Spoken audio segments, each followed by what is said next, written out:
Hi, hey, hello. Hey, what's up? Hi. I am TL Painter, and this is my channel where I talk about books and bookish things and stories and games and shows and kind of a mishmash, even though YouTube tells you to niche down. So if you like reviews of all sorts of stories, then I think you've found the right place. Today I'm talking about Malice by John Gwynne, which is the first book in the Faithful and the Fallen series. Grab it here, if I can, if it will let me. Oh, I should take this cable off. That's not supposed to be there. There it goes. Okay, this guy's gonna lean a little. Okay, so Malice by John Gwynne, the first book in the Faithful and the Fallen series. Let's start off with my favorite thing about Malice, and that's going to be the ending. Now, that's not some joke, that's just saying the best part of Malice was when it ended. This is more just the last bit of the book, I'd say. Yeah, probably from about right there is really fantastic. I loved this part of it, but that just leaves all of this giant chunk that I did not particularly care for, and I will talk more about that later. But the ending of this is strong. I don't know what it is with great endings lately. Most recent book that I read before this one was Jade Legacy, and that ending was fantastic, and this ending really nailed it. It was amazing and got me really excited for what was going to come next, so much to the point that as soon as I put this book down, I picked Valour right up. The last chunk, maybe the last eighth or so of this book, was absolutely fantastic. Some really strong writing, excellent character work, everything that had been building up is finally coming to fruition. There is much that is leaving me enticed and wanting more, and there are some really great, shocking moments at the end of this book too. Some of it, I will admit, it was a little bit predictable, but some things I genuinely did not see coming. There was one part in particular at the end. If you're a fan of the series, you might know what I'm talking about. I just really did not see something coming. I think it's the last chapter in the book, or maybe the last couple of chapters. There are just some things that I genuinely did not expect and was surprised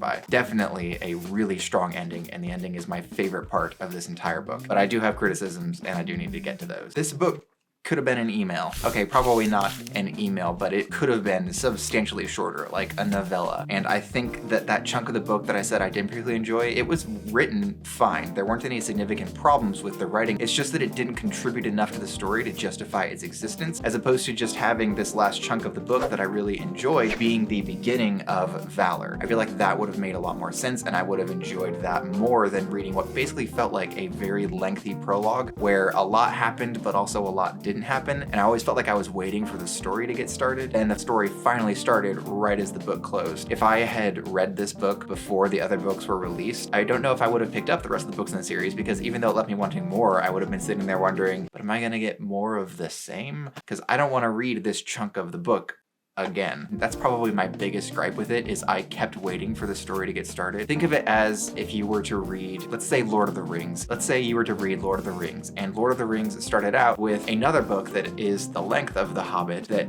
is just everyone hanging out in the Shire and a couple of like things that happen, but it is just hundreds of pages of nothing really happening to the hobbits, and you're just following the hobbits, and sometimes interesting things can happen. You can tell that a bigger story is being set up, and you're just waiting and waiting and waiting for that story to get set up, and then the book ends with Gandalf arriving in the Shire. That's kind of how this feels. It's not exactly like that. I'm not saying this is a Lord of the Rings clone or anything, but that is kind of the feeling I got from this book, is that it took a long time for the story to get started, and a little bit too long. I think that if it had started with this ending, like this last section, and then I read the series and enjoyed it, I would have enjoyed going back to read a prologue that contained all of this just to see how everything started. I think that would have been an interesting experience and probably a better entry into the series. So far from what I've read of Valour and from this ending, I think that this story could have started out a lot more strongly if this huge chunk of book had just not been there. That's my biggest complaint, is just there's so much in this book that I don't think really added enough to the story to justify being part of the first book in the series. I know a lot of it is important and it's details that you need to know, but I think that there are ways those details could have been given to us either later on in the series or through optional books that we could have read later on. I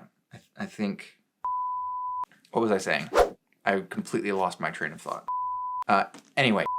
My other big complaint is that this is a very tropey fantasy, and I know some people really dig that, so this is really going to boil down to personal taste. If you're somebody who wants a tropey sort of high fantasy story, I think that this is what you're looking for. I don't know exactly if this is what I wanted, because there's still a lot of potential for him to subvert some of these tropes, and there are some interesting things that he's setting up here. But if you watch my recent video about the tropes that I hate, this one hits on quite a few of them, or at least sets up that it's going to. Now, I still think that there is space for for him to subvert some of these tropes, as he has already subverted a couple of tropes in this book. So there is a chance that the longer form story is going to go counter to the way that we expect it to, and I'm kind of holding out hope for that things are going to not play out the way that I really think that they are. There's a prophecy in this book, and I think it would be really cool, and I'm just kind of making a prediction here that is, I guess it's less prediction and more just me hoping, but I hope that the prophecy is actually going to be wildly misinterpreted, and we, the reader, are going to be led to believe one thing, whereas the truth is something completely different. But I don't know if that's what's going to happen here, and I feel like if the prophecy plays out exactly as it's written and everything just follows all of the tropes, I'm going to be really unhappy by the end of the series.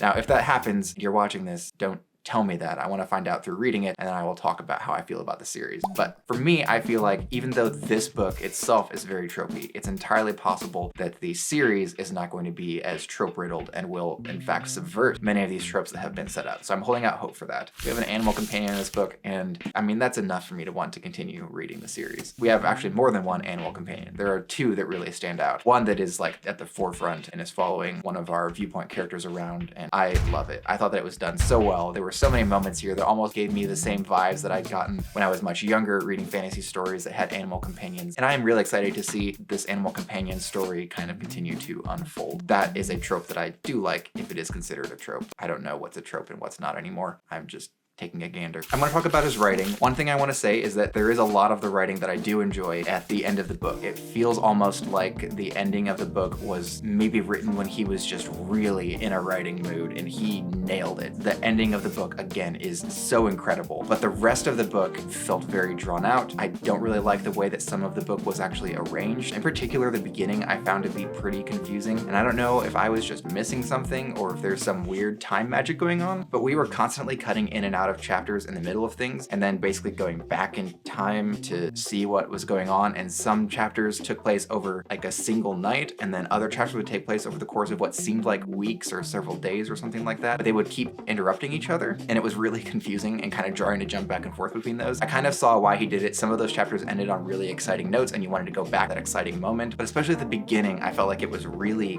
kind of bad in that regard. That's really just me talking about the arrangement, and then on top of that, just the writing was not really great throughout much of this book until we got to the ending. And then also through Valour, I've read almost 100 pages or so now, and I can already say that I'm really enjoying the writing of Valour more than I enjoyed the writing of Malice. So I think maybe it was just a matter of John Gwynne coming into his own as he wrote this book.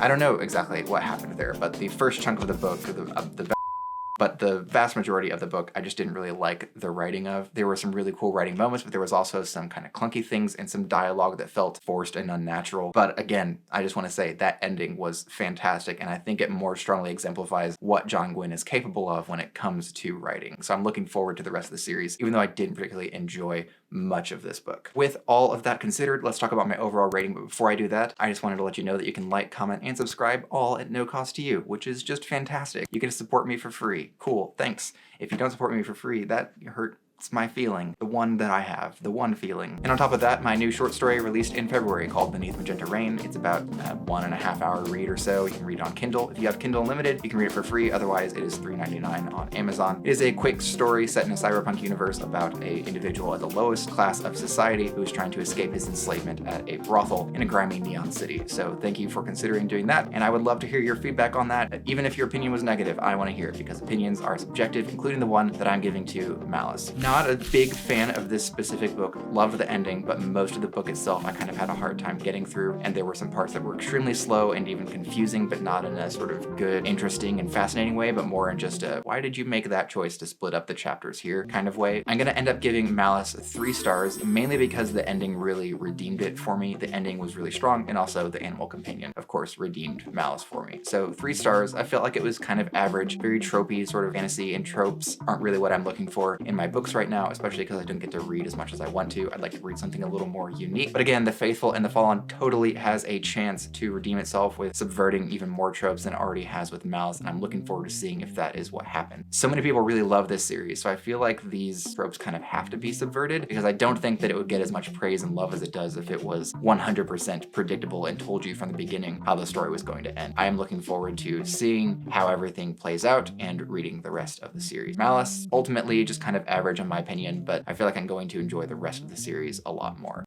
I'll put this back now.